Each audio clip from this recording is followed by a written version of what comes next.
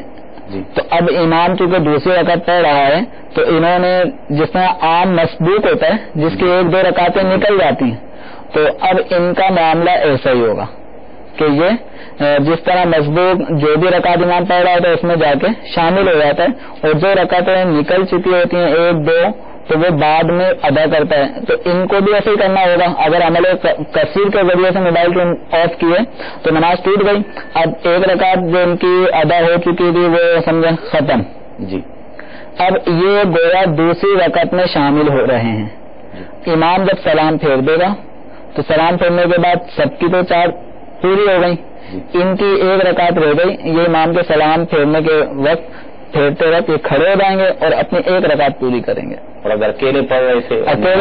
تھے تو پھر تو 4 پوری پڑھنی ہے. اکیلے پڑھ رہے تھے تو اس صورت میں حکم یہ چونکہ نماز ٹوٹ گئی تو اس کا مطلب یہ کہ نماز ختم ہو گئی. 1 رکعت پڑھی تھی، 2 پڑھی تھی اور اب موبائل بند کیا تو عمل کثیر کے ذریعے کیا، جس کے بارے میں بھی تفصیلی وضاحت ابھی کی گئی. تو اگر ایسے عمل کے ذریعے کیا کہ دیکھنے والا دیکھتا تو یہ گمان کرتا کہ نماز میں نہیں ہے، اگر ایسا عمل ہے تو عمل کثیر ہے. اس کے ذریعے اگر موبائل فون بند کیا تو نماز ٹوٹ گئی اور نماز پھر نئے سرے سے پڑھنی ہوگی. مزید کچھ کالرز ہیں، آئیے ان کی کالز بھی لیتے ہیں. صلو علی الحبیب صلی اللہ تعالی علی محمد صلی اللہ تعالی. محمد اشتیاق طارق جدہ سے سعودی عرب شہر سے. میرا سوال یہ ہے کہ اگر نماز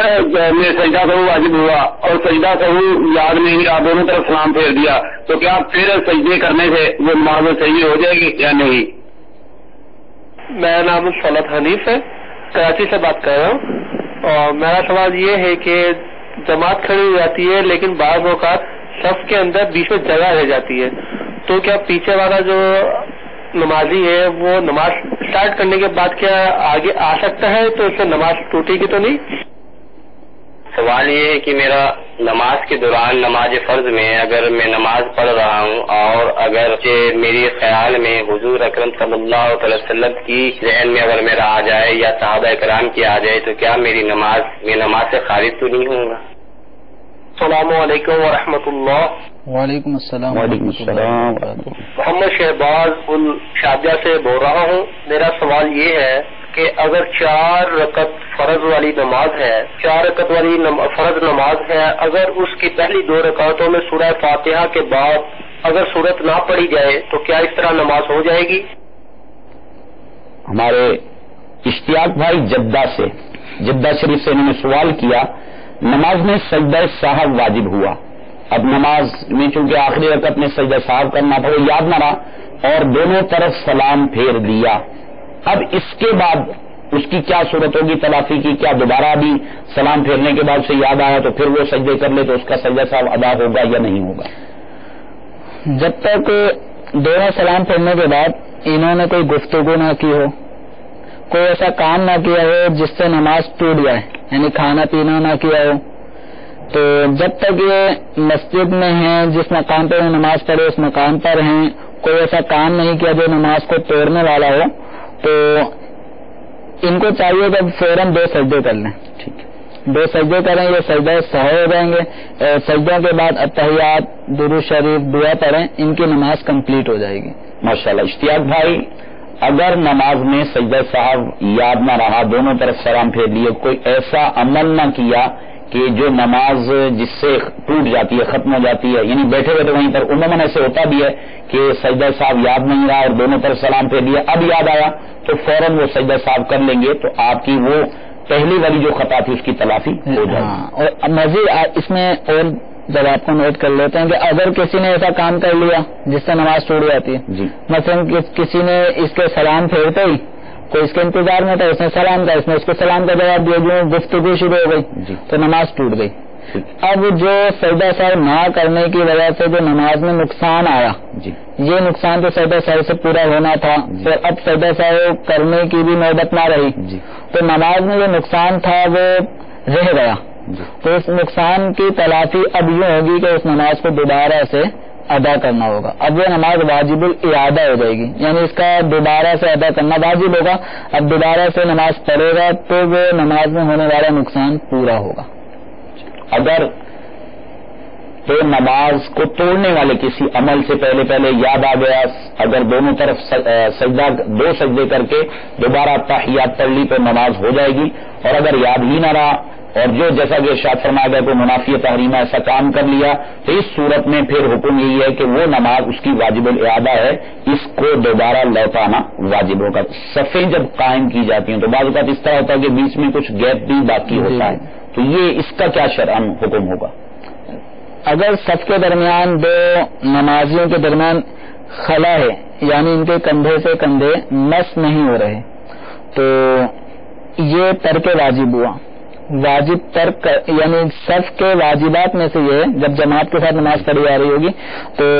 اس جماعت کے ساتھ نماز پڑھنے کے واجبات میں سے کہ جو نمازی ان کے کندھے سے کندھے مس ہوں، یعنی جسم سے جسم ان کا مس ہو، بالکل ایسا بھی نہ ہو کہ پھنسے ہوئے کھڑے ہوں، جی اس سے سب ٹیڑھی ہونے کا اندیشہ ہوتا ہے، نارمل کھڑے ہوں، بس جسم سے جسم ان کا مس ہونا چاہیے۔ ایسے بعض اوقات جیسے بھی گرمیوں کے موسم آنے والے ہیں جی، اور ایسے بھی نمازی ہوتے ہیں کہ جو پنکھے کے نیچے کھڑے ہوتے ہیں، جی، اب سب بنتے بنتے ان کے بالکل یہاں تک آ گئے لیکن وہ پنکھا نہیں چھوڑیں گے، اب وہ 6 انچ کا فاصلہ رہ گیا، انہوں نے ادھر نہیں ہونا، انتظار کرتے ہیں کوئی آ جائے، میں یہیں پہ کھڑا رہوں گا، تو یہ غلط طریقہ ہے۔ اور یہ اکثر مساجد میں ہمارے جو نمازی حضرات ہیں، اب چاہے وہ نماز پڑھتے ان کو 20 سال ہو گئے ہوں یا 50 سال ہو گئے ہوں، وہ سب کہاں سے بننی شروع ہونی چاہیے، کہاں سے بنانا چاہیے، اس کا انہیں تربیت نہیں ہے، تو وہ جہاں سے بس کونے سے کھڑے ہونا شروع ہو جاتے ہیں، وہیں سے سب بنتے بنتے یوں پوری ہو رہی ہوتی ہے۔ طریقہ یہ ہے کہ بیچ میں کھڑے ہو کر پھر سب دائیں بائیں پھیلے، یہ طریقہ ہے کہ بیچ میں جب نمازی کھڑا ہوگا پھر اس کے دائیں، پھر اس کے دائیں، پھر اس کے دائیں بائیں، یوں جب نمازی آئیں گے تو یہ صف پوری ہو جائے گی۔ اب پہلے سے 4 آدمی اس کونے پہ کھڑے ہو گئے، 4 اس کونے پہ کھڑے ہو گئے، 2 بیچ میں کھڑے ہو گئے، اب جب نمازی بھرنا شروع ہوتے ہیں تو پھر کہیں نہ کہیں آگے ایسا مقام آتا ہے کہ آدھا نمازی تو ہم ڈال نہیں سکتے، پورا ہی نمازی آئے گا، جگہ پورے کی ہوتی نہیں ہے، تو وہ قطع صف ہو جاتی ہے۔ تو ایسے مسلمانوں کو توجہ کرنی چاہیے کہ صفیں بنائیں بیچ سے، کیونکہ سب سے پہلے رحمت امام پہ نازل ہوتی ہے، امام کے بعد جو امام کے بالکل پیچھے ہوتا ہے اس کے اوپر نازل ہوتی ہے، پھر اس نمازی کے دائیں طرف رحمت پھیلنا شروع ہوتی ہے، اللہ تعالی کی جو خصوصی نگاہ رحمت ہے، پھر اس امام کے پیچھے والے نمازی کے بائیں طرف جاتی ہے، پہلی صف قدر ہونے کے بعد پھر امام کے پیچھے والے نمازی کے پیچھے والے نمازی، اس پہ نگاہ رحمت ہوتی ہے، پھر دائیں طرف، پھر بائیں طرف، تو یہ سلسلہ آخر سب تک رہتا ہے۔ ماشاءاللہ۔ تو ہم نگاہ رحمت والے مقام پر آئیں، بالکل امام کے سینٹر میں پیچھے جو مقام ہے اس طرف آ کے چاہے 10ویں صف میں ہو 12ویں صف میں ہو، ہمیں اس مقام پہ کھڑے ہو کر پھر صف بنانی چاہیے۔ ماشاءاللہ۔ تو اس حوالے سے بھی ہماری رہنمائی یقیناً ہو گئی ہوگی کہ عام طور پر توجہ نہیں ہے، مسائل نہیں سیکھتے، جہاں عام طور پر ہم نمازیں پڑھتے ہیں، برس سے نماز پڑھ رہے ہیں، مسجد میں جاتے ہیں، جماعت سے نماز پڑھتے ہیں، لیکن یہ دیکھا گیا کہ کندھے سے کندھا ملا ہوا نہیں ہوتا، صف میں خلا ہوتا ہے، تو جیسا کہ بتایا گیا کہ یہ واجبات میں سے ہے، یعنی یہ صف کو درست رکھنا یہ واجب ہے، اگر نہیں رکھیں گے تو اس صورت میں بھی گناہ گار ہوں گے، تو اس پر بھی اس سے پہلے جو گناہ ہوا توبہ کرنا لازم ہے۔ اور امیر اہل سنت دامت برکاتہم العالیہ نے نماز کے احکام اس کتاب کے اندر جہاں جماعت کا بیان ہے، اسی رسالے کے نماز کے فضائل کا جو نماز کے حوالے سے رسالہ ہے نماز کے احکام، اس میں امیر السنت دامت برکاتہم العالیہ نے اعلان بھی شامل فرمایا جو عام طور پر امام کے لیے ہے کہ امام صاحب یہ اعلان بھی کر دیں، اور پیچھے جو اقامت کہنے والے اسلام میں وہ بھی ایک مخصوص ان کے لیے اعلان ہے۔ تو اس میں امیر السنت دامت برکاتہم العالیہ نے صفوں کی درستی، کندھے سے کندھا ملانے کے حکم کا بھی جو شرعی حکم ہے وہ بیان فرمایا۔ تو اگر میرے وہ اسلامی بھائی جو امامت کی سعادت حاصل کرتے ہوں، نماز کے احکام یہ حاصل کر لیں، اور اس میں سے جو بیان کیے گئے مسائل الحمدللہ یہ بھی آپ کو مل جائیں گے، اور اس کے ساتھ ساتھ آپ کو دیگر کئی ایک مسائل جو اس حوالے سے عام طور پر درپیش آتے ہیں وہ بھی انشاءاللہ ان کا بھی مطالعہ کرنے کی سعادت ملے گی۔ اور خاص طور پہ یہ جو اعلان ہے کہ جس میں صفوں کی درستی کے التزام کے بارے میں ترغیب دلائی گئی ہے، صفیں درست رکھنی چاہیے، کندھے سے کندھا مس سے ٹچ کیا ہوا رکھنا واجب، صف سیدھی رکھنا واجب، جب تک اگلی صف کونے تک پوری نہ ہو جائے جان بوجھ کر پیچھے نماز شروع کر دینا ترک واجب، ناجائز اور گناہ ہے۔ تو یہ ترغیب انشاءاللہ ہم آہستہ آہستہ دلا پڑھاتے رہیں گے تو انشاءاللہ ہمارے مقتدیوں کی معلومات میں بھی اضافہ ہوگا، اور انشاءاللہ عزوجل ہمارے پیچھے نماز پڑھنے والے اسلامی بھائیوں کی نمازوں کی اصلاح بھی ہوتی چلی جائے گی انشاءاللہ۔ اس سے اگلا جو سوال تھا کہ دوران نماز سرکار مدینہ صلی اللہ تعالی علیہ وسلم یا صحابہ کرام علیہم الرضوان کا خیال آئے تو کیا اس سے نماز پہ کوئی اثر پڑے گا نہیں پڑے گا، ٹوٹے گی یا نہیں ٹوٹے گی؟ نماز کی حالت میں نمازی کو جان عالم سرور دو عالم صلی اللہ تعالی علیہ وسلم کا اگر خیال آتا ہے، صحابہ کرام علیہم الرضوان کا تصور آتا ہے تو اس سے نماز نہیں ٹوٹتی۔ قرآن پاک کی کئی آیات ہیں کہ جب بندہ نماز پڑھ رہا ہوتا ہے تو نماز پڑھتے اس کے مضامین اس کے ذہن میں آئیں گے، کہیں صحابہ کرام علیہم الرضوان کے قرآن پاک میں جو فضائل بیان کیے گئے ہیں تو کہیں وہ پڑھ رہا ہوگا تو اس وقت اس کے ذہن میں وہ تصور آ جائے گا کہ اللہ تعالیٰ نے ان عظیم ہستیوں کے بارے میں یہ ارشاد فرمایا، تو تصور آنے سے نماز نہیں ٹوٹتی۔ سرکار دو عالم صلی اللہ تعالی علیہ وسلم کا اگر خیال آئے تو سرکار صلی اللہ تعالی وسلم کے خیال کے آنے سے نماز پہ کوئی اثر نہیں پڑے گا، بلکہ التحیات جب پڑھے گا اور التحیات میں جو الفاظ بھی ہیں السلام علیکم ایھا النبی ورحمۃ اللہ، آپ نے بہت اچھی طرح توجہ دلائی کہ التحیات جہاں پڑھتے ہیں التحیات للہ تو اس میں ایک مقام آتا ہے السلام علیکم ایھا النبی ورحمۃ اللہ وبرکاتہ، تو اس مقام پر مستحب یہ ہے کہ نمازی نماز پڑھتے وقت یہ تصور کرے کہ میں رسول اکرم صلی اللہ تعالی علیہ وسلم پر سلام عرض کر رہا ہوں، اور بعض بزرگوں نے تو یہ لکھا ہے کہ نمازی اس موقع پر اس تصور میں ڈوب جائے کہ اللہ کے حبیب صلی اللہ تعالی علیہ وسلم اللہ تبارک و تعالی کے دربار میں حاضر ہیں، اور جیسے اس مقام پر آئے السلام علیکم تصور کرے کہ میرا حضور کا آمنا سامنا ہو گیا، میں رسول اکرم صلی اللہ تعالی علیہ وسلم کو گویا دیکھ رہا ہوں اور دیکھتے ہی ان پہ سلام عرض کر رہا ہوں۔ سبحان اللہ۔ تو یہ جو بزرگوں نے لکھا ہے تفسیر المعانی اور دیگر کتابوں کے اندر اس بات کو لکھا ہے کہ اس مقام پر تصور کرے، احیاء العلوم میں بھی امام غزالی رحمۃ اللہ علیہ نے اس مقام پہ لکھا ہے۔ ہمارے سائل کو یقیناً اس حوالے سے جواب مل چکا ہوگا، نماز کے دوران پیارے آقا صلی اللہ تعالی علیہ وسلم کے خیال کے آنے سے نماز پر یقیناً کوئی اثر نہیں پڑتا، بلکہ التحیات جب پڑھے گا تو چونکہ نماز کے جو کلمات وہ عربی میں ہیں وہ جو ادا کرے تو ان کا کم از کم مضمون، اس کا مفہوم، اس کا کانسیپٹ اس کے ذہن میں ہونا چاہیے۔ جب وہ یہ کہے گا السلام علیکم ایھا النبی، سلامتی ہو آپ پر اے اللہ کے نبی، تو وہ سرکار دو عالم صلی اللہ علیہ وسلم کو گویا کے مخاطب کر کے سرکار پر سلام بھیج رہا ہے۔ یقیناً یہ اللہ تبارک و تعالیٰ کا خاص فضل ہے کہ اس نے اپنے پیارے حبیب صلی اللہ علیہ وسلم پر سلام یہ نماز کے اندر مشروع کیا، تو اس حوالے سے یقیناً ہماری یہ شرعی رہنمائی بھی ہو گئی ہوگی۔ شہباز بھائی نے شارجہ سے سوال کیا، 4 رکعت والی فرض نماز ہے، پہلی 2 رکعت میں سورہ فاتحہ پڑھنا بھول گیا تو اس کے لیے کیا حکم ہے؟ غالباً سورت بھول گئے، فاتحہ کے بعد سورت، جی تو ان کا سوال نہیں تھا کہ سورت فاتحہ کے بعد جو سورت پڑھی جاتی ہے وہ پڑھنا بھول گئے، تو 4 رکعت والی نماز میں 2 رکعتوں کے اندر سورہ فاتحہ کے بعد سورت کا ملانا واجب ہوتا ہے۔ اب ان 2 رکعتوں میں بھی فقہاء کرام فرماتے ہیں کہ پہلی اور دوسری رکعت کا تعین کرنا کہ میں یہ جو سورتیں پڑھوں گا سورہ فاتحہ کے بعد یہ پہلی اور دوسری میں پڑھوں گا یہ بھی واجب ہے، تو سورہ فاتحہ کے بعد جو سورت ہے اس کا پہلی اور دوسری رکعت کے اندر پڑھنا واجب ہے۔ اگر کسی کا یہ واجب چھوٹ جائے تو یعنی 2 واجبات ہیں یہاں پر، ایک سورہ فاتحہ کے بعد سورت کا پڑھنا واجب ہے اور دوسرا واجب یہ ہے کہ اس کو پہلی اور دوسری رکعت میں پڑھنا واجب ہے۔ تو اگر پہلی اور دوسری رکعت میں پڑھنے والے واجب پہ عمل نہیں ہوا، اس کو یاد ہی نہ رہا سورہ فاتحہ پڑھ کے وہ رکوع میں چلا گیا، تو اب اس نے اگر پہلی اور دوسری رکعت میں سورہ فاتحہ کے بعد سورت نہیں پڑھی تو ایک واجب چھوٹا ہے، یعنی اس کا پڑھنے کا مقام کون سا تھا، تو وہ مقام پہلی اور دوسری رکعت تھی اس میں نہیں پڑھا، تو یہ ایک مقام جو واجب تھا یہ چھوٹا ہے، لیکن دوسرا واجب اس کے ذمہ ہے کہ سورہ فاتحہ کے بعد سورت 2 رکعتوں میں پڑھنی ہے، تو اس واجب کی ادائیگی کے لیے تیسری اور چوتھی میں سورہ فاتحہ کے بعد سورت پڑھے گا، اور چونکہ ایک واجب اس کا بھولے سے چھوٹ چکا ہے تو اس کے تلافی کے لیے سجدہ سہو آخر میں کرنا ہوگا۔ لیکن اس میں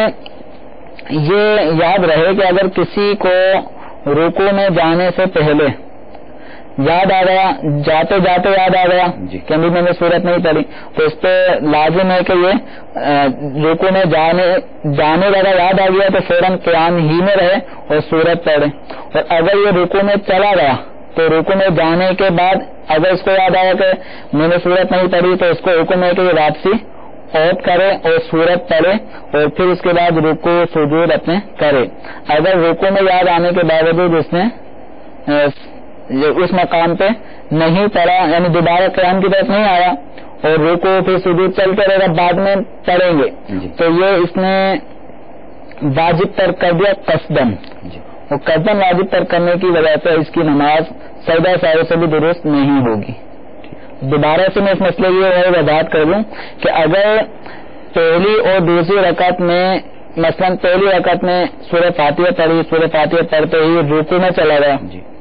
رکوع میں جانے کے بعد یاد آئے کہ سورہ فاتحہ کے بعد سورت نہیں پڑھی، تو اس کو حکم یہ ہے کہ یہ اپنے آپ کو قیام میں تصور کرے. اگر یہ قومے میں آ چکا تھا تو قیام میں تصور کرے، یا رکوع میں تھا تو رکوع چھوڑتے ہوئے قیام کی طرف آ جائے اور سورت پڑھے، سورت پڑھنے کے بعد پھر رکوع کرے. اب آگے یہ سلسلہ ادا کرتا رہے گا، سجدہ سہو کرنا اس پہ لازم ہو جائے گا. اگر یہ رکوع میں چلا گیا اور یہ سوچتا ہے چلو اب تو سجدہ سہو تو کرنا ہی ہے، یا اب تو تیسری رکعت میں اس کی تلافی کر لوں گا، تو ابھی اگر کنٹینیو رکھتا ہے اپنی نماز کو تو یہ اس پہ واجب ہے کہ واپس قیام کی طرف عود کرے، لوٹے. اگر نہیں لوٹے گا تو یہ ترک واجب ہوگا جان بوجھ کر، اور جان بوجھ کر جو واجب چھوڑا جاتا ہے اس کی تلافی سجدہ سہو سے نہیں ہو سکتی. سجدہ سہو کا معنی ہی بتا رہا ہے کہ یہ تلافیاں ان کی کرتا ہے جو واجبات بھولے سے چھوٹ جاتے ہیں. تو سجدہ سہو یعنی بھولنے والا سجدہ، تو جان بوجھ کے جو نقصان ہوا نماز میں ان کی تلافی سجدہ سہو سے نہیں ہو سکتی، کیونکہ ان کی تلافی کا ایک ہی طریقہ کہ وہ نماز پھر دوبارہ سے پڑھی جائے گی. ہماری اسکائپ آئی ڈی پہ کچھ میسیجز بھی موصول ہیں، live Madani channel I D پہ کچھ میسیجز ہیں. ایک میسج ہے، if a person brings games to the مسجد ول دے، آئی تھنک کہنا چاہتے ہیں ول ہی گیٹ گناہ اور ناٹ، یعنی ایک شخص مسجد کے اندر گیمز لاتا ہے تو کیا وہ گناہگار ہوگا یا نہیں ہوگا. Games I think video games کے بارے میں بات کرنا چاہتے ہیں، یا موبائل گیمز یا اس طرح کی گیمز. اب اگر گیم مثال کے طور پہ ایسا ہے جو جیسے موبائلوں میں بھی گیم ہوتا ہے، جی تو اب یہ کوئی موبائل عام طور پہ ایسا ہوتا ہے کہ لوگ موبائل گیم کھیلتے رہتے ہیں، نماز کے وقت آتا ہے موبائل ان کی جیبوں میں ہی ہوتا ہے. تو اگر ایسا کوئی گیم ہے کہ جو آف کر دیا، جیسے موبائل میں گیم آف کر کے عام طور پر مساجد میں آتے ہیں، تو ایسا کوئی گیم ہے کہ جو آف کر دیا گیا اور اس کو مسجد میں بندہ لے کر آ گیا، اور اب اس کی گیمز کی چیزیں آلات وغیرہ جیسے کوئی گیم بلہ لے کر آ جائے تو اس کو ماجد سمجھا جائے گا، اس کو بے ادبی تصور کیا جاتا ہے کہ مسجد میں گیم بلے کا کیا کام، ہاکی فٹ بال کا کیا کام. تو یہ بھی گیمز کی چیزیں ہیں. اور اگر الیکٹرانک چیزیں جیسے بعض آلات آتے ہیں جن کے اندر گیمز وغیرہ کھیلتے رہتے ہیں بچے، اس طرح اگر کوئی گیمز لے کر آ جائے اور وہ آف ہے اور وہ جیب میں رکھا ہوا ہے، شاپر میں بالکل بند کر کے رکھا ہوا ہے، تو اس میں کوئی مذائقہ نہیں. البتہ اگر بجتا ہے اور چلتا ہوا لے کر آ گئے، ٹونیں بج رہی ہیں، تو اب اس کی اجازت نہیں ہوگی. ہاں، چونکہ یہ سوال بھی انگلش میں ہے، غالباً کسی بیرون ملک سے کسی اسلام میں سوال کیا، تو آپ کے سوال کی چونکہ یہاں کچھ تفصیلات درکار ہیں، آپ کس نوعیت کا سوال کرنا چاہتے ہیں. ایک تو گیمز لانا، تو نفس گیم اس کو اگر وہ بند ہے جیسا کہ فرمایا گیا ایسے گیم ہے اس کو پاکٹ میں رکھ کے لے آئے تو اس صورت میں تو گناہ نہیں ہوگا. لیکن اگر وہ واقعی بج رہا ہے، میوزک ہے، تو پھر اس کے چونکہ شرعی احکام جو موبائل کی صورت میں بیان کیے گئے وہ اس کے بھی ہوں گے، تصاویر ہوں گی یا اس طرح کی چیزیں تو اس کے الگ احکام ہوں گے. تو آپ your question needs some details. If you want to get its answer I think you should send your mail. اس کے علاوہ ایک سوال ہے، سلام، وعلیکم السلام ورحمۃ اللہ. کیا تکبیر قنوت میں لفظ اللہ اکبر کہنا واجب ہے؟ وطر کی نماز میں جس طرح دعائے قنوت پڑھنا یہ وطر میں واجب ہوتا ہے، تو دعائے قنوت کی جو تکبیر ہوتی ہے اللہ اکبر کہہ کر پھر ہم دعائے قنوت اللہم انا نستعینک کا یہ شروع کرتے ہیں، تو یہ دعائے قنوت کی تکبیر بھی واجب ہے. اگر کسی نے یہ واجب ادا نہیں کیا تو سجدہ سہو لازم ہوگا اس کے اوپر. ایک اور سوال ہے، سلام، میرا نام غلام محمد نواب شاہ. وعلیکم السلام. میرا سوال ہے کہ نماز کے دوران وضو ٹوٹ جائے تو صف سے کیسے نکلے؟ دوران نماز اگر وضو ٹوٹ جاتا ہے اور جماعت کے ساتھ نماز پڑھی جا رہی ہے تو کیسے نکلیں؟ تو اس میں ایک طریقہ تو یہ ہے کہ بعض اوقات ایسا ہوتا ہے کہ پیچھے بہت زیادہ صفیں بنی ہوئی ہیں جی، اب یہ چونکہ صف سے نکلنے کے لیے صفوں کو چیرتا ہوا جائے گا تو اس سے نمازیوں کو مشقت کا سامنا کرنا پڑ سکتا ہے اور ممکن ہے کوئی نمازی لڑ بھیڑے اس سے جی. تو ایسے میں ایک طریقہ یہ ہے کہ یہ اپنی صف سے آگے نکل کے اس صف کے دائیں یا بائیں جو قریب اس کو لگے تو دائیں یا بائیں جانب چلے جائیں، یعنی نمازیوں کے سامنے سے ہی ان کے سجدے والی جگہ سے گزرتے ہوئے یہ کنارے کی طرف آ جائے، اور عام طور پہ کنارے میں جگہ بن جاتی ہیں نکلنے کی، اس کا اسی مقام پہ کھڑا رہنا جی یہ بھی جائز نہیں ہے۔ اور اب ایسے رکوع سجود کرتے رہنا، اب یہ ذہن بنا لے کہ میں نماز نہیں پڑھ رہا جی، میں ایک فارمیلٹی پوری کر رہا ہوں، بس شرما حضوری میں اس کا استنا کرتے رہنا یہ جائز نہیں ہے۔ اور وضو ٹوٹنے پر ایک بے وضو نماز پڑھنا یہ حرام گناہ، اور وہیں پہ کھڑا رہنا یہ قطع صف کا باعث بنے گا، اس کو حکم ہے یہاں سے چلا جائے، تو آگے سے نکلے گا تو پھر وہ صف کے آگے سے گزرنے کا گناہ تو نہیں ہوگا اس میں امام کے پیچھے جو نمازی نماز پڑھ رہے ہوتے ہیں تو امام کے آگے جو محراب کی دیوار ہوتی ہے وہ سترا ہوتی ہے جی، تو امام کا وہ سترا مقتدیوں کے لیے بھی کافی ہوتا ہے، یعنی اب اگر کوئی مقتدی کے آگے سے گزر جائے جی، بشرطے کہ امام کے آگے سترا ہو، امام کے آگے سترا موجود ہے اور کوئی مقتدی کے سامنے سے گزر جاتا ہے تو گزرنے والا گناہ گار نہیں ہوگا، تو امام کے آگے چونکہ عام طور پہ محراب کی دیوار ہوتی ہی ہے وہ سترا ہے جی۔ اب اگر کسی بھی صف میں کسی نمازی کا وضو ٹوٹ جائے تو وہ دائیں طرف ہو کر نمازیوں کے سامنے سے وہ دیوار کی طرف جا کے پھر پیچھے آ سکتا ہے، یا یعنی اس کو اجازت ہے چاہے تو پیچھے صف توڑ کر آ جائے جی، لیکن اس میں چونکہ مشقت جی صف توڑنے میں اس کو زیادہ دقت ہوگی، یہ ہو سکتا ہے کہ وہ کسی کو جھٹکا لگے وہ گر جائے سینہ گر جائے۔ آسان یہ ہے کہ وہ دائیں یا بائیں کسی بھی جانب جو قریب ہو جہاں سے نکلنا اس کے لیے ممکن ہے وہاں سے یہ چلا جائے۔ امید ہے ہمارے سائل کی تشفی ہو گئی ہوگی کہ اگر نماز کے دوران جماعت میں تھا وضو ٹوٹ جائے تو اب چونکہ امام کے آگے وہ قبلہ کی دیوار ہوتی ہے یا محراب کا وہ جو دائرہ ہوتا ہے وہ موجود ہوتا ہے، تو اب امام کا سترا باقی مقتدیوں کے لیے بھی سترے کا حکم رکھتا ہے، تو اگر پیچھے صفیں چیرتا ہوا جا سکتا ہے تو پیچھے چلا جائے، لیکن چونکہ وہ عام طور پہ بالکل متصل کھڑے ہوتے ہیں نمازی نماز کے اندر ہوتے ہیں، تو اگر ان کو چیرتا ہوا نکلے گا تو لوگ ہو سکتا ہے ڈسٹرب ہوں، کسی کا سینہ پھر جائے، اس میں پھر اور بھی ایک مسائل ہے، تو اس میں ایک آسان صورت یہ سمجھ میں آتی ہے کہ وہ اپنی صف والے نمازیوں کے آگے سے گزرتا ہوا وہ دائیں یا بائیں کونے کی طرف چلا جائے، جو کونا قریب ہو وہاں سے وہ پیچھے نکل آئے گا، تو یہ اس کے لیے آسان ہوگا۔ ایک چیز کی توجہ دلاتا ہوں کیونکہ میں بھی چشمہ یوز کرتا ہوں، تو بعض اوقات ایسا ہوتا ہے بعض نمازی اپنے سجدے کے مقام پہ چشمہ رکھتے جی، یہ قریب نہیں چشمہ بھی رکھ دیتے ہیں، تو گزرنے والے کو یہ ہے مدنی مشورہ کہ گزرتے ہوئے ان چیزوں کا بھی خیال رکھ کے گزرے، کہیں کسی کے چشمے پہ پاؤں رکھ دے تو پھر لڑائی جھگڑا نہ ہو جائے۔ مزید کچھ کالرز ہیں ان کی کالز بھی لے لیتے ہیں۔ صلو علی الحبیب صلی اللہ تعالی علی محمد صلی اللہ علیہ وسلم۔ السلام علیکم ورحمۃ اللہ وبرکاتہ۔ وعلیکم السلام ورحمۃ اللہ وبرکاتہ۔ محمد نصیر راولپنڈی سے بول رہا ہوں، میں نے دارالاسلام میں یہ سوال کرنا ہے کہ ایک آدمی اس کو شرعی مسئلہ مطلب اس میں پیٹ میں ہوا بن جائے، ہوا خارج ہو جاتی ہے، وضو نہ رکھ سکتا ہو، تو اس کے اگر مسجد میں جاتا ہے نماز پڑھنے کے لیے اور وضو کر کے جاتا ہے لیکن پھر اگر پیٹ میں درد ہوتا ہے ہوا خارج ہو جاتی ہے، اس طرح کے آدمی کا مسجد میں زیادہ وقت گزارنا کیسا؟ اگر اس کی کوئی روٹین ہے کہ کئی دفعہ ہوا فوراً خارج ہوئی تو کئی دفعہ گھنٹے بعد ہوتی ہے، اس کا کوئی مطلب کوئی پکا پتہ نہیں ہے، کوئی شرعی مسئلہ دوائیں وغیرہ لیتا ہوں لیکن اس میں کوئی فرق نہیں پڑ رہا ہے، تو اس کی برائے مہربانی اس کے بارے میں بتا دیجیے۔ سوال میرا ہے یہ جب بکیاں نماز پڑھتے ہیں جو لوگ بکیاں نماز پڑھتے ہیں فرض کر لو کہ چوتھی رکعت پہ ڈالتے ہیں تو لوگوں کو زیادہ پتہ نہیں ہوتا، وہ رکعت کر لیتے ہیں پوری، اس میں وضاحت فرما دیں۔ السلام علیکم۔ وعلیکم السلام۔ میں غلام رسول بول رہا ہوں ضلع فیصلہ آباد سے۔ سر میرا سوال ہے کہ اگر امام مسجد رکوع میں ہو تو اتنا ٹائم نہ ہو کہ نیت کی جائے تو کیا یہ کہہ سکتا ہے بندہ کہ پیچھے اس امام کے اللہ اکبر؟ میرا سوال یہ ہے کہ اگر ہم نماز پڑھ رہے ہیں عصر کی تو مثال کے طور پہ 2 رکعت پڑھی اور سلام پھیر دیا، تو اس کے بعد ہم 2 رکعت پھر بعد میں پڑھ سکتے ہیں یا ساری ہم کو پڑھنی پڑے گی؟ اور دوسرا سوال میرا یہ ہے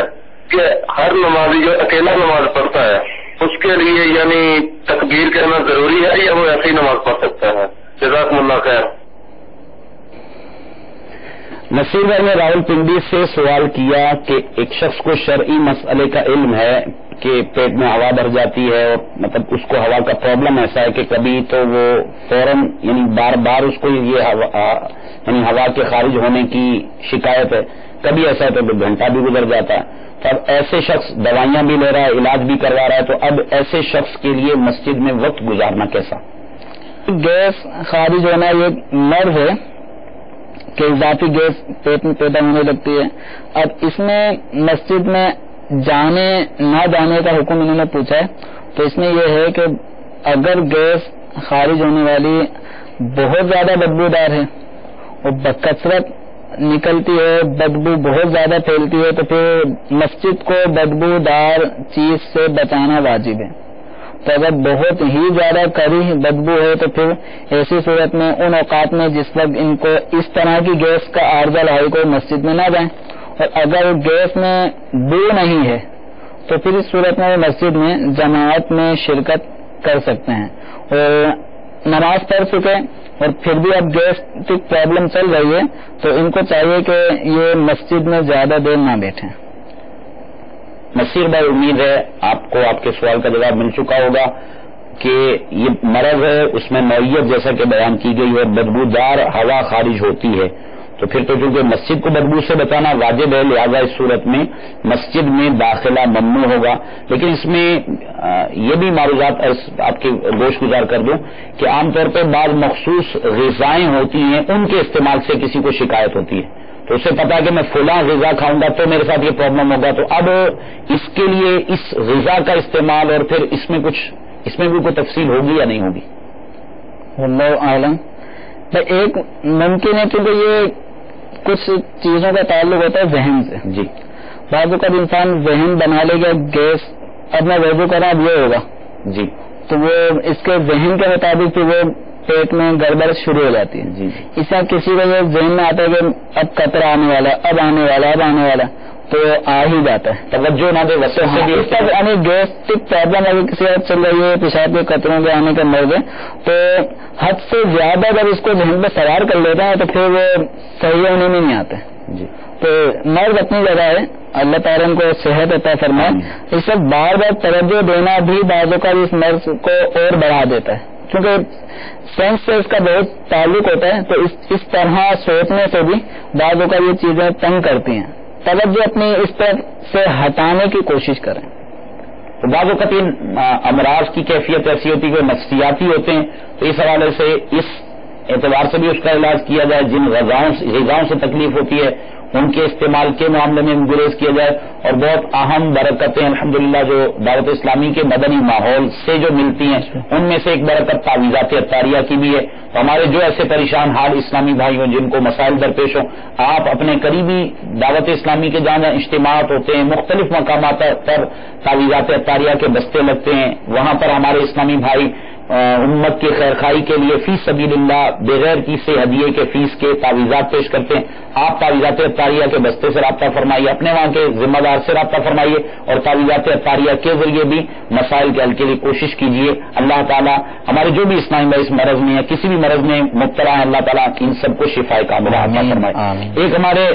پنجاب کے کسی اسلامی بھائی نے سوال کیا، چوتھی رکعت میں اگر کوئی رلتا ہے یعنی ملتا ہے آ کر، تو آگے وہ کچھ تھا کہ کیسے وہ رلے گا، اس کے ملنے کا کیا طریقہ کار ہوگا، اس کی تفصیل کچھ ارشاد فرما دیجیے۔ یعنی اس میں جیسے مسبوق ممکن ہے کہ مسبوق اب بقیہ رکعتیں کیسے پوری کرے گا، میں ان کے سوال کو کچھ نہیں سمجھا تھا،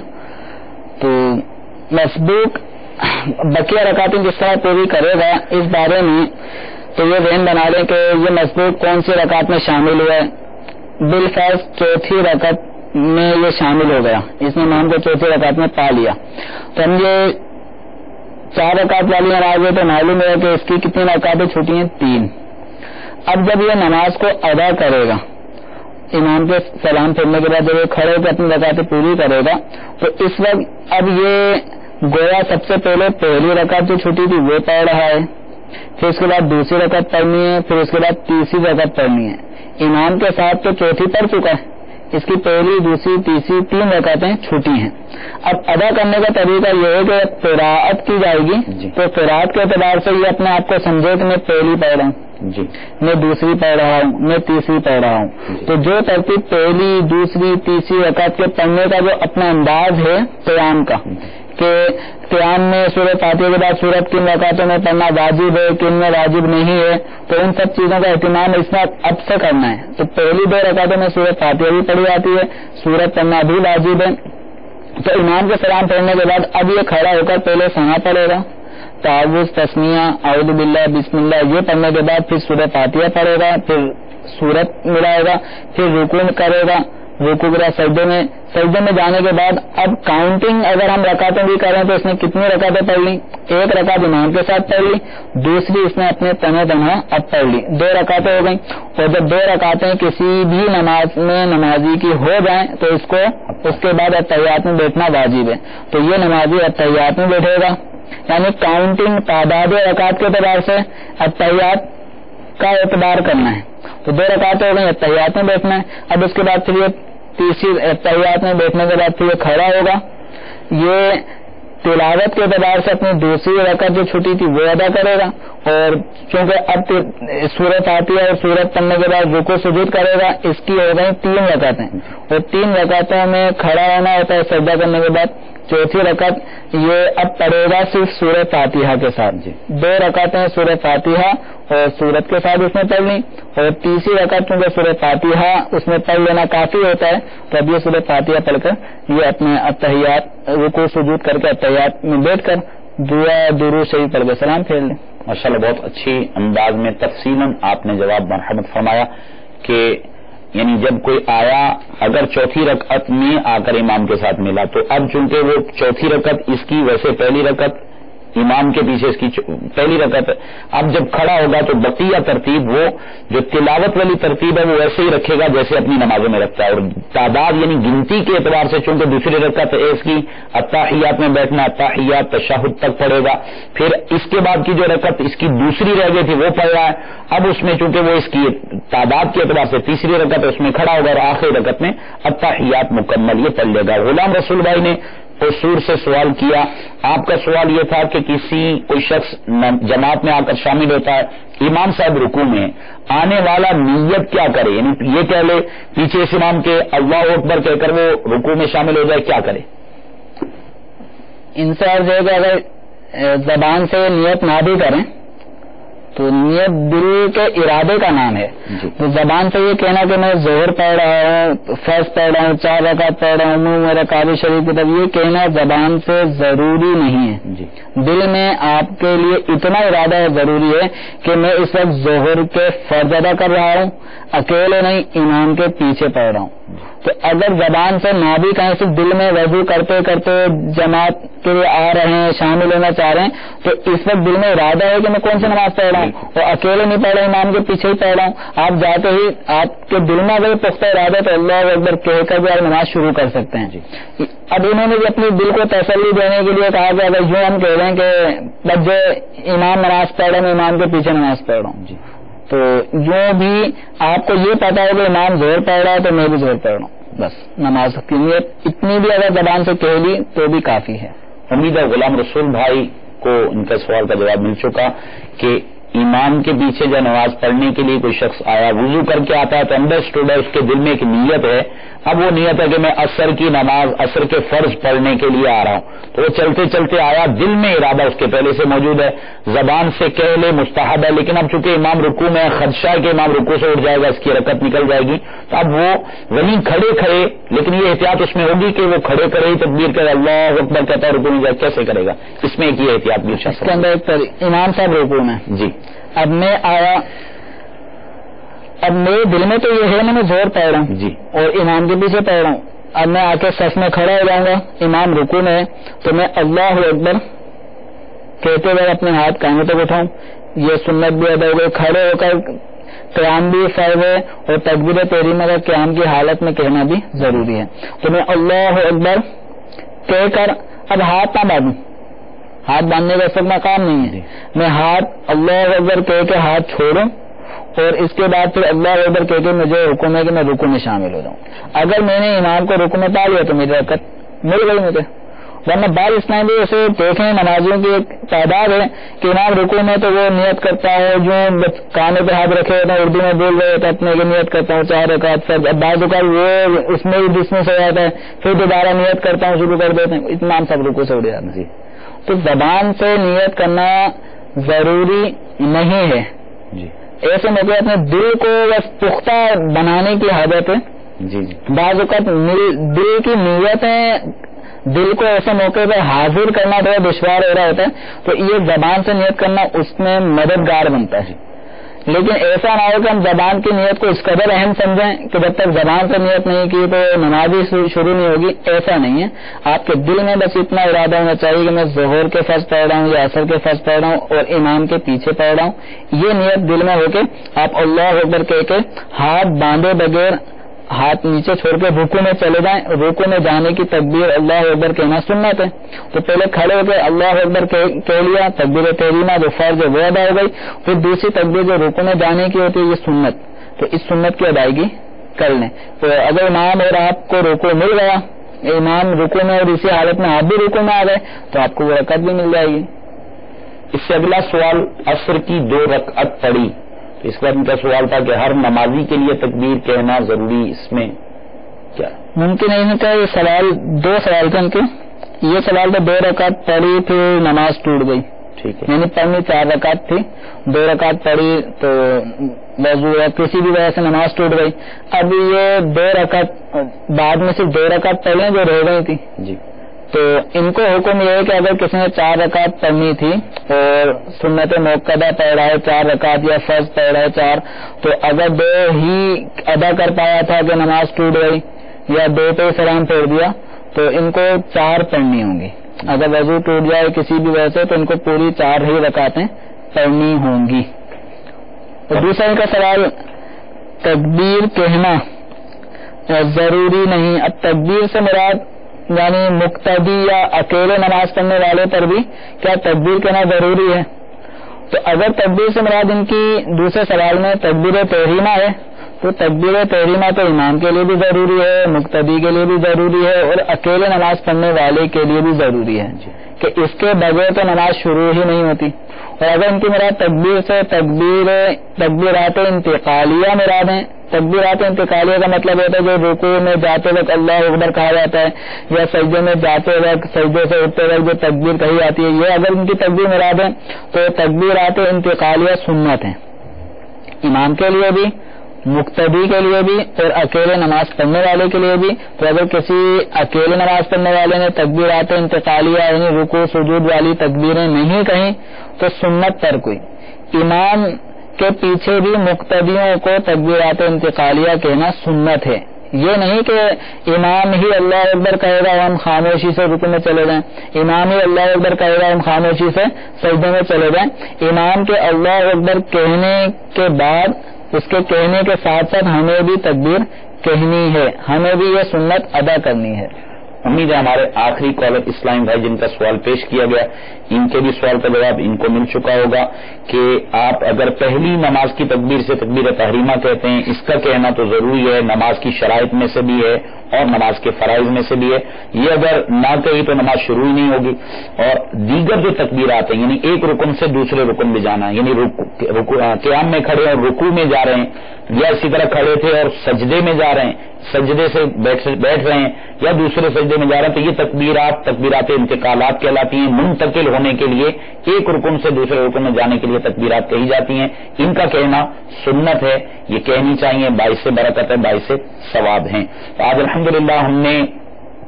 دعوت اسلامی کے مدنی چینل جو الحمدللہ ایک بہت بڑی نعمت ہے, اس کے ایک اہم سلسلے دارالفتاح اہل سنت میں بہت سے شرعی مسائل سنے, بہت سے اسلامی بھائیوں کی معلومات میں یقیناً اضافہ بھی ہوا ہوگا، بہت سی غلطیوں کی تلافی بھی ہوئی ہوگی. تو آپ تمام اسلامی بھائیوں کی بارگاہ میں مدنی التجا ہے کہ آپ دعوت اسلامی کے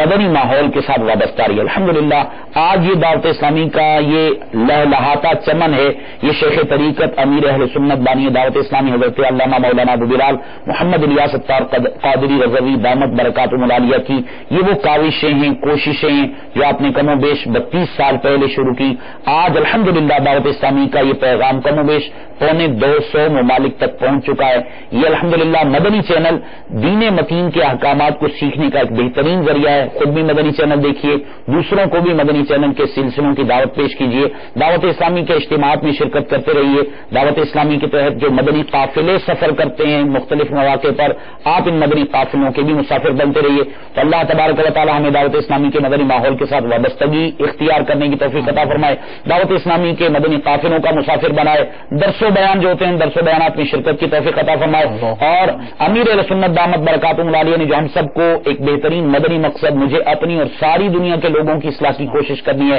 یہ عظیم مدنی مقصد عطا فرمایا. اس کے حصول کے لیے اپنی اصلاح سب سے پہلے ضروری ہے. اس کے لیے 72 مدنی انعامات کا نسخہ عطا فرمایا. مدنی انعامات پر عمل کیجیے، مدنی قافلوں کے مسافر بنتے رہیے. انشاءاللہ عز و جل یہ جو پیغام آج ہم تک پہنچا ہمارے ذریعے انشاءاللہ دنیا کے کونے کونے تک یہ پیغام اللہ تبارک و تعالیٰ نے چاہا تو پہنچے گا. اللہ تعالیٰ ہمیں اپنے دین متین کی خدمت کے لیے، جس طرح ہم اپنے کاروبار کی ترقی کے لیے کوشش کرتے ہیں، جس طرح اپنے روزگار میں اچھے مواقع حاصل کرنے کی کوشش کرتے ہیں، جس طرح ہم اپنا دنیاوی اسٹیٹس بہتر بنانے کی کوشش کرتے ہیں، اللہ تبارک و تعالیٰ اس سے بڑھ کر ہمیں اپنے دین متین کی بہتری کے لیے کوشش کرنے کی توفیق عطا فرمائے. دنیا جس طرح بہتر بنانے کی کوشش کرتے ہیں اس سے کہیں زیادہ اللہ تبارک و تعالیٰ ہمیں اپنی آخرت کو، اپنی قبر کو روشن کرنے، اپنی آخرت کو بہتر بنانے کی توفیق عطا فرمائے. آمین بجاہ النبی الامین صلی اللہ تعالی علیہ وسلم. صلو علی الحبیب صلی اللہ تعالی علی محمد صلی اللہ تعالی علیہ وسلم.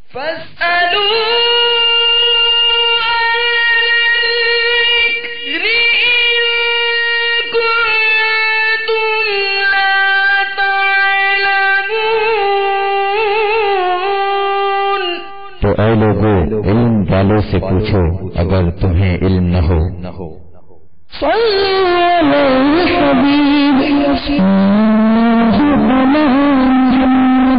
Please send us your views and ideas regarding the program which you have just viewed to the following email address: feedback@madanichannel.tv, or text to the following numbers: 030126127176 and 0312492139. صلوا على الحبيب